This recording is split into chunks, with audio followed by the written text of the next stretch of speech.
सौगात है, क्या कहेंगे इसको, कितने दिनों में पूरा करने की बात करेंगे? अभी 21 माह का समय इस योजना का है, एग्रीमेंट का। हम लोग का पूरा प्रयास होगा कि 70 करोड़ की लागत से बनने वाला ये योजना समय से पहले पूरा हो, गुणवत्ता के साथ पूरा हो।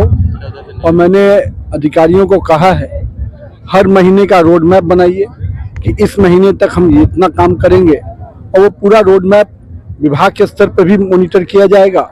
और यहाँ पर मैंने चेयरमैन मैडम और तो नहीं थी, लेकिन डिप्टी चेयरमैन अपने नीतीश बाबू और अपने माननीय विधायिका जी और अपने ईओ, इन तीनों लोगों से कहा है कि इसको हर महीने आप लोग भी इसका भौतिक भी सत्यापन कीजिए।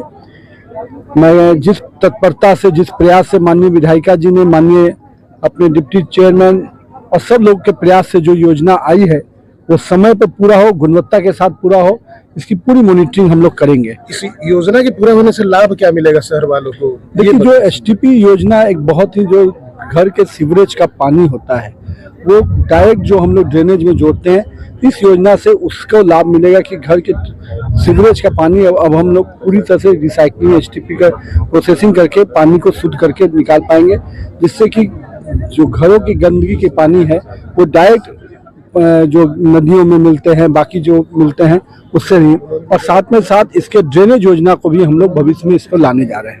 अच्छा, एक और सवाल पूछूंगा कि 2025 चुनाव है, मोदी जी आ रहे हैं, प्रधानमंत्री आ रहे हैं भागलपुर, क्या असर पड़ेगा 2025 के चुनाव में? मेरा मानना है कि 2025 के मिशन का आगाज होगा।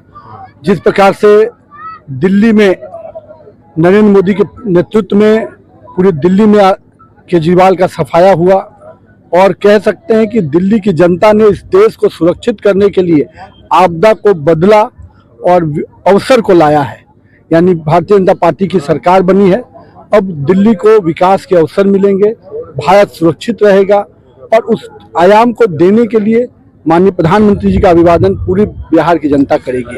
साथ ही साथ बजट के बाद जो एक बजट जो हर सामान्य वर्ग से लेकर मजदूर, किसान सबको छुआ, सबके लोगों के लिए लाभकारी बजट आया। इस बजट के बाद भी पहली बार प्रधानमंत्री जी आ रहे हैं, और तीसरी बार प्रधानमंत्री बनने के बाद भी पहली बार आ रहे हैं। तो भागलपुर से लेकर समस्त इस पूरे इलाके में एक उत्सव का वातावरण है।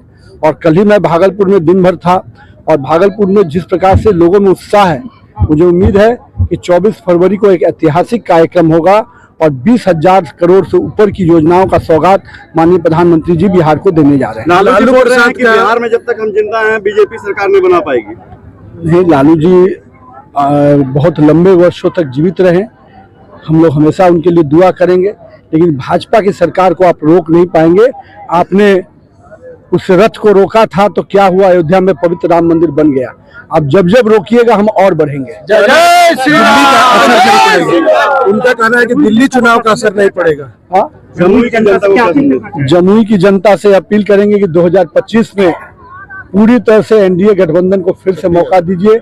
आपकी बेटी, आपकी बहन ने जिस तत्परता से जमुई के विकास के लिए काम किया है, इतनी बड़ी खिलाड़ी होने के बावजूद जमीन में उतर कर योजनाओं को लाना, क्रियान्वयन कराना, मैं तो खुद इससे प्रभावित हूं। और मैं कह सकता हूं कि उसका भाई पूरी तरह से उसकी योजनाओं में उसको हर योजना में सफल करने का प्रयास करेगा। और साथ ही साथ जमुई की जनता से आग्रह करूंगा कि मेरी बहन को दोबारा मौका दीजिए, और बेहतर परिणाम होगा। जमुई को सजाएगी, संवारेगी और स्वस्थ जमुई बनाएगी। आरजेडी प्रवक्ता का एक वीडियो वायरल हो रहा है, शक्ति प्रसाद यादव का। लालू जी तो कुछ बोल नहीं पाएंगे इन सब चीजों पे, लेकिन ये राजद की संस्कृति दिखती है। हम जो कहते हैं, संकल्प लेते हैं तो करते हैं, लेकिन राजद की संस्कृति क्या है, दिन के उजाले में कुछ और है, रात के अंधेरे में कुछ और है। Thank you.